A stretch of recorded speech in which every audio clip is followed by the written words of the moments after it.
So namaskar दोस्तों. So my name is Rahmat and in this video I'm going to share all my experience of Hindi class मतलब class 10 ICSE का exam. ठीक है. सो पहले अब मैं अपना क्रेडेंशियल बता देता हूँ. सो आई एम रहमत करेंटली इन क्लास 11th. एक मंथ बाद मेरा क्लास 11th खत्म हो जाएगा एंड इस वीडियो में मैं तुम्हें बताने वाला हूँ कि हिंदी का सबसे इंपॉर्टेंट चैप्टर्स एंड तुमको कैसे पढ़ाई करना है. ठीक है. सो अगर तुम मुझे नहीं जानते हो तो मैंने क्लास 10 ICSE लास्ट ईयर ही मैंने ये करा था. ठीक है. पास करा था एंड जिसमें मेरे 87% मिले थे एंड स्पेसिफिकली हिंदी की बात करूं तो हिंदी में मेरे आए थे 96 नंबर. ठीक है.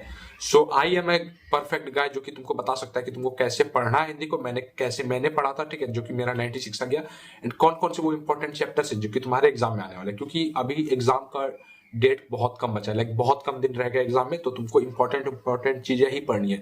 ज्यादा फालतू का ज्ञान नहीं लेना है और इधर उधर की चीजें नहीं पढ़नी है. ठीक है. तुम्हें बस अब इंपॉर्टेंट चीज पढ़ना है ताकि तुम्हारा 90% प्लस आराम से बन जाए. सो चलिए मैं आपको स्क्रीन पे लेकर चलता हूँ जहां पर कि मैं आपको समझाने वाला हूँ कि कौन कौन से इंपॉर्टेंट चैप्टर है अपने क्लास 10 ICSE 2026 के लिए. So let's go. सो यहाँ पे रहा मेरा पहले मैं तुमको ये अपना पेपर दिखा देता हूँ. ठीक है. ये मेरा हिंदी का पेपर रहा 2025 का, जिसमें कि मैंने इसको मतलब ये मेरा एक्सपेक्टेशन था 95 आएगा बट 96 आया था. ठीक है. सो मैं तुमको सब चीज बताता हूँ. ठीक है. परफेक्ट. तो मैंने यही से मतलब सर्च वगैरह करा एंड मैं तुमको पूरा ऑनेस्ट एडवाइस, ठीक है, अच्छा गाइड दूंगा. ठीक है. सो चलो अपने स्क्रीन के ऊपर बढ़ते हैं. सो यहाँ पर मैं आ चुका हूँ अपने स्क्रीन पे. ठीक है. मैं यहाँ पे तुमको एक्सप्लेन करने वाला हूँ कि तुम्हारे लिए कौन सा इंपॉर्टेंट चैप्टर है. ठीक है. 2026 के लिए. सो यहाँ पे मैं तुमको पहले एक चीज बता देता हूँ. ठीक है. सो ICSE का क्या रूल होता है ना कि एक साल में जो उसने पूछा है वो अगले साल नहीं पूछेगा. ठीक है. तो ऐसा ही होता है. तो मैंने भी यही पेपर गेस करा हुआ था. सो यहाँ पे तुम पहले एकांकी संचय को देख सकते हो, जो कि तुम्हारा फर्स्ट बुक है. तो टोटल तुम्हारे 4 बुक होता है. ठीक है. एक एकांकी संचय होता है, एक साहित्य सागर पोयम वाला होता है एंड एक साहित्य सागर स्टोरी वाला होता है. ठीक है. सो मैं तुमको एक चीज क्लियर कर दूं कि तुम्हें कोई 2 बुक से अटेंड करना. 2 बुक मतलब क्या, ये चारों जो पोयम और साहित्य सागर में पोयम और कहानी जो है ये दोनों अलग अलग है भाई. ठीक है. हमारे टीचर ने भी यही हमें गलत ये करा था कि तुमको 2 बुक से अटेंड करना है, मतलब इन दोनों में से किसी यहाँ से. ठीक है. तो मतलब तीनों बुक से अटेंड करना है, लेकिन नहीं, ऐसा नहीं होता है. ठीक है. 2 ही बुक से करना है. सो या तो तुम एक मतलब एकांकी संचय से कर लो या फिर साहित्य सागर वाला कहानी से कर लो. ठीक है. तो इसको पोयम को तुमको छोड़ना पड़ेगा एंड एक और बुक होता है जो कि नॉवेल होता है. ठीक है. तो उसका मैं नाम नहीं मतलब भूल गया हूँ, but let me see my paper. हाँ, तो नया रास्ता. ठीक है. तो नया रास्ता शायद तुम्हारे इसमें चलता होगा, स्कूल में नहीं चलता है तो कोई दिक्कत नहीं है. सो अब तुमको करना क्या. ठीक है. सो यहाँ पे देख लो एकांकी संचय. ठीक है. तो एकांकी संचय में 2025 में आया था ये बहू का विदा वाला, ये 2025 में आ चुका है. तो ये वाला जो चैप्टर जो है ये तुम्हारा 2026 में नहीं आएगा, इसको कट कर दो. ठीक है.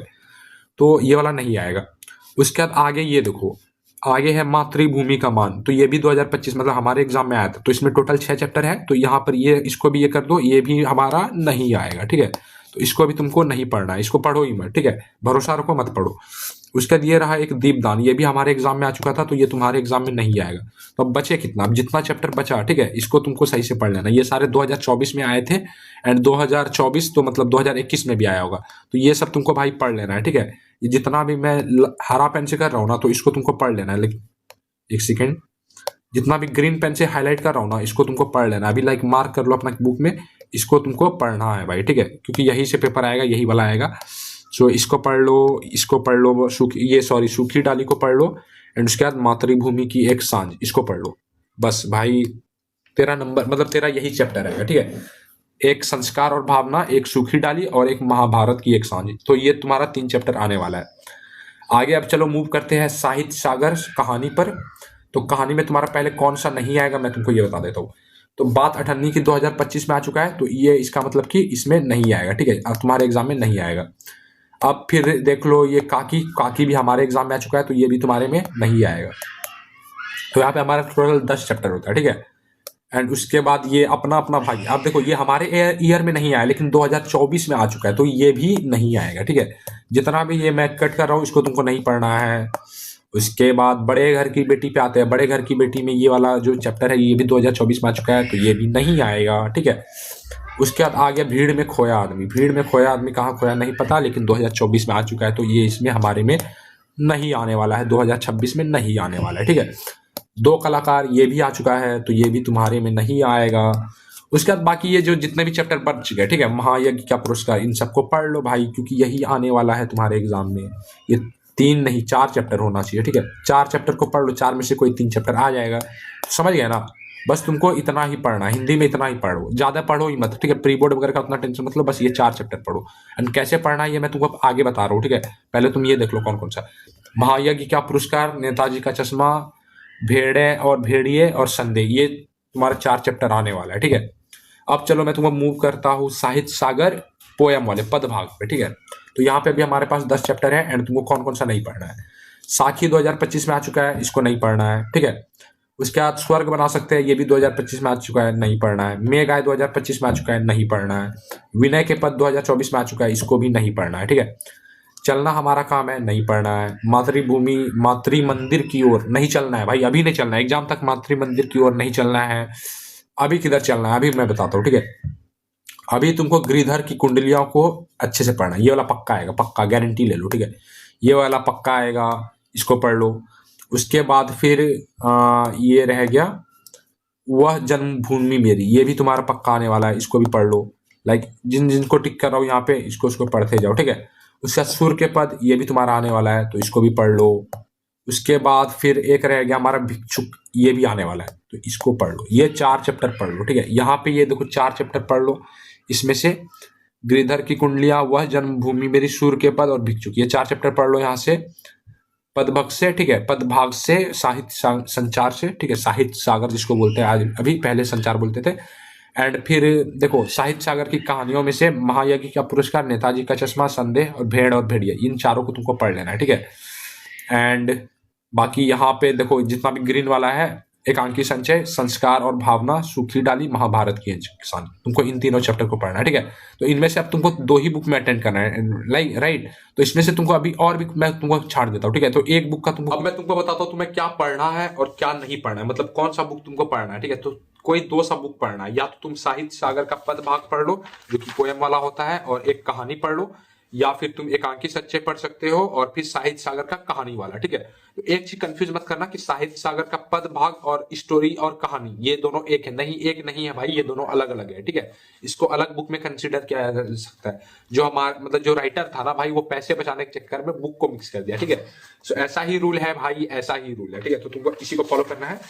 आगे मैं बताता हूँ मैंने क्या क्या मतलब ये करा था, ठीक है, अटेंड करा था।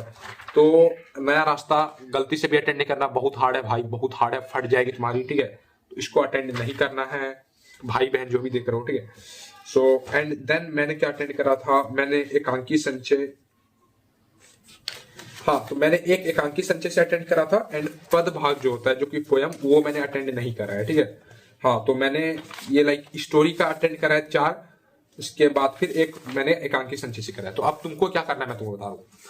पहले जो स्टोरी का जो 4 चैप्टर मैंने बताया, स्टोरी से कौन कौन सा चैप्टर मैंने तुमको बताया, महायज्ञ का पुरस्कार, नेताजी का चश्मा, इसको टिक करते जाओ, ठीक है। संदेह, भेड़ और भेड़िए, इन 4 चैप्टर को तुमको भाई सही से पढ़ लेना, ठीक है। पढ़ लेना है, सही से पढ़ लेना है, ठीक है। क्योंकि ये 4 चैप्टर बहुत इजी आता है, ठीक है। साहित्य सागर का जो कहानी वाला पार्ट होता है ना, इससे बहुत ज्यादा इजी क्वेश्चन आता है भाई, ठीक है। तो तुम लिख पाओगे, ठीक है। तो मेरा गारंटी रखो भाई, साहित्य सागर का कहानी वाला पढ़ लो, ठीक है। इसको पढ़ लो अच्छा से। उसके बाद अब तुमको क्या पढ़ना है, अब तुमको या तो एकांकी संचय में अगर तुमको पसंद आ रहा है, ठीक है, अगर छोटा चैप्टर है या समझ में आ रहा है तो तुम एकांकी संचय से पढ़ सकते हो, वरना पोयम से पढ़ सकते हो। मैंने भाई एकांकी संचय से करा था क्योंकि क्वेश्चन ज्यादा इजी आता है, ठीक है। तो या फिर तुम एक काम कर सकते हो, एकांकी संचय से मैंने जो तुमको 3 चैप्टर बताए, ठीक है, उसमें से तुमको जो भी एक इजी लगता है तुम वो पढ़ लो, ठीक है। एंड बाकी एक तुम ये कहानी से 2 पढ़ सकते हो, ऐसा भी तुम कर सकते हो। तो तुम्हारे पास चॉइस रहेगा कि अगर इसका पेपर हार्ड आ गया तो मैं इसका वाला क्वेश्चन अटेंड करूंगा। तो हमेशा एक ऑप्शन में एक चैप्टर को पढ़ के चलो, ठीक है। तो तुम क्या कर सकते हो कि 2 चैप्टर, कोई सा 2 चैप्टर पोयम से पढ़ सकते हो, मतलब साहित्य सागर का 4 चैप्टर तो पढ़ना ही है तुमको स्टोरी से, ठीक है। अब 2 चैप्टर या तो तुम यहां से पढ़ लो, क्या लगता है, साहित्य सागर का पोयम वाला सेक्शन से, तो बस तुम्हारा हो गया। अगर तुमको यहाँ से पढ़ने का मन नहीं कर रहा तो एक चैप्टर तुम एकांकी संचय से पढ़ लो, बस तुम्हारा हो गया भाई। हिंदी बस इतना ही है, ठीक है। अब तुमको पढ़ना कैसे वो मैं तुमको बता। तो एक चीज मैं तुमको पहले ही क्लियर कर दे रहा हूँ, तुम्हारा जो वो भी वर्क बुक वगैरह जो होता है वहां से एक भी क्वेश्चन नहीं आता है, ठीक है। वर्क बुक जो भी बुक है भाई, घंटा कुछ बुक किताब वगैरह मत पढ़ो, कोई क्वेश्चन नहीं आता है। वर्क बुक का स्टार्टिंग में ना कुछ दिया हुआ रहता है, लाइक कहानी का एक्सप्लेनेशन, कैरेक्टर, इन सब का अच्छा से स्पेलिंग वगैरह याद कर लो, कैरेक्टर वगैरह का, ठीक है। कैरेक्टर वगैरह एंड कहानी में क्या होता है बस उतना समझ लो। एंड स्पेलिंग बस गलती नहीं करना, स्पेलिंग ही मिस्टेक काटता है, ठीक है। तो स्पेलिंग तुमको गलती नहीं करना है, बस स्टार्टिंग का वो क्वेश्चन कहानी वगैरह समझो, एंड स्टार्ट जो कैरेक्टर जो है उसका स्पेलिंग वगैरह लिख के प्रैक्टिस करो, लिख के प्रैक्टिस करो। बस उतना कर लोगे भाई, तुम्हारा हिंदी में 95%, 90+ आ जाएगा, मेरा गारंटी रखो, ठीक है। बस ये मत करना, गलती उधर मत करना। आगे बात करते हैं एसे का। तो यहाँ पे देखो एसे वगैरह तुम्हारा लिखना तुमको आना चाहिए, ठीक है। एसे वगैरह तुम हिंदी वगैरह का इंप्रूव करो, लिखना, राइटिंग, स्पेलिंग मिस्टेक मत करना।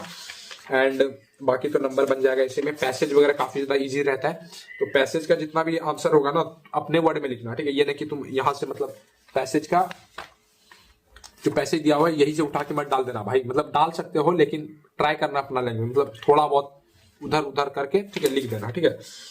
एंड बाकी बात करें तो ये सब ग्रामर वाला पोर्शन जो होता है, ग्रामर वाला पोर्शन मत पढ़ो भाई, ठीक है, बहुत पछताओगे। लाइक बहुत ज्यादा तुमको याद करना पड़ेगा, बहुत ज्यादा इजी आता है, लाइक तुम कर लोगे, ठीक है। तो ग्रामर पोर्शन मत पढ़ो, एग्जाम के टाइम जब एग्जाम होगा, एग्जाम के एक दिन पहले पढ़ लेना ग्रामर पोर्शन, ठीक है। मैंने यही करा था, तो मैं तुमको भी सेम चीज एडवाइस करूंगा। बाकी मैंने तुमको कहानी वगैरह का तो बता दिया, तुमको क्या पढ़ना है क्या नहीं पढ़ना है। एंड ग्रामर पोर्शन को मत पढ़ो, ग्रामर पोर्शन को एग्जाम टाइम पे पढ़ लेना, ठीक है, अभी उतना देखने का जरूरत नहीं है। बाकी मैं थोड़ा एग्जाम टाइम पर भी वीडियो वगैरह बना दूंगा। तो इसमें कुछ आता नहीं है, ग्रामर पोर्शन में क्या आता है मैं तुमको बताता हूँ। एक विशेषण का आएगा, विशेषण चैप्टर से, एक विलोम शब्द लिखने के लिए आएगा, एक भाववाचक संज्ञा चुन करके लिखने के लिए आएगा, एक विशेषण लिखने आएगा जो कि मैंने तुमको बता दिया, पर्यायवाची शब्द वगैरह आएगा, ठीक है, एक ही आएगा, एक एक नंबर का। एंड एक आएगा भाई गलत शब्द को ना तुमको सही करना पड़ेगा, तो मतलब बहुत ईजी आएगा, ठीक है, तुम कर लोगे, ठीक है। वो भी भाई ये आता है क्या, ऑब्जेक्टिव आता है, तो 4 ऑप्शन ही रहता है, आराम से कर लोगे, ठीक है। सॉरी मेरा गला फंस गया है। बाकी और तो कुछ नहीं है, ठीक है, स्पेलिंग मिस्टेक नहीं करना है हिंदी में। एंड पढ़ना क्या है, वर्कबुक वगैरह मत पढ़ो, वर्कबुक का जो स्टार्टिंग में चैप्टर का दिया रहता है बस कहानी को समझो, और चैप्टर का स्टार्टिंग में दिया हुआ रहता है कहानी समझने के लिए, बस कहानी समझो और चले जाओ भाई, फोड़ के रख दो। एंड आई होप तुमको वीडियो पसंद आया होगा, तो यार वीडियो को लाइक कर देना, एंड चैनल पर नए हो तो सब्सक्राइब कर देना। एंड या वन मोर थिंग, अभी चैनल को सब्सक्राइब कर लो। एंड उसके अभी ना मैं क्लास 10 आईसीएससी के ऊपर पे स्पेशली वीडियो बनाने वाला हूँ, क्योंकि अभी ही भाई टाइम है, ठीक है, अभी पढ़ोगे तो तुम्हारा आराम से नंबर बन जाएगा, मेरा भी बन गया था। तो ठीक है, मिलते हैं अगले वीडियो में, तब तक के लिए बाय बाय।